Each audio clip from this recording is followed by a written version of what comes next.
Boche gold and diamonds. Buy now, pay later. പൊതുഗതാഗത മേഖലയെ തകർക്കുന്ന കേന്ദ്ര നയങ്ങൾ കേരളത്തിൽ ആയിരക്കണക്കിന് പേരെ തൊഴിൽ രഹിതരാക്കുമെന്ന് കെ ബാബു MLA.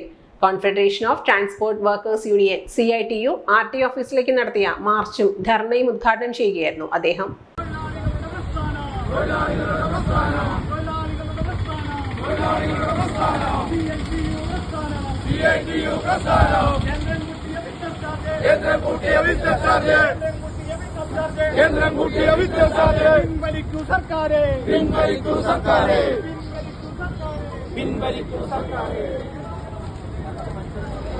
നമ്മൾ വിചാരിക്കുന്നത് 10 മണി മുതൽ 3 മണി വരെ വലിയ തിരക്കാണ് ഓഫീസിൽ നിന്നാണ്. എന്ത് ജോലിയാണ് അവർ ചെയ്യുന്നത് എന്ന് നമുക്ക് എല്ലാവർക്കും അറിയാലോ. ആഴ്ചയിൽ ഒരു 2 ദിവസം 3 ദിവസം ഉണ്ടാവും. ഏത് ടെസ്റ്റ് കാണിക്കുന്നുണ്ടാവും, ലൈസൻസ് കൊടുക്കാനുള്ള പ്രവർത്തനങ്ങളുമായി മുന്നോട്ട് പോകേണ്ടി വരും.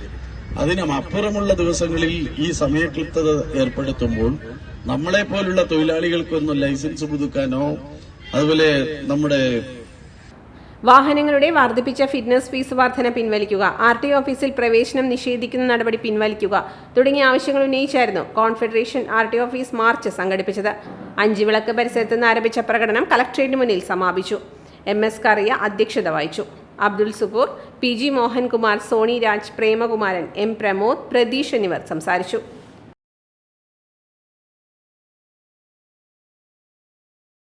Time Kids Preschool, Mannannur road, Vaniyamkulam. .view News. കാഴ്ചകളാണ് ലോകം, കണ്ടു തുടങ്ങുക.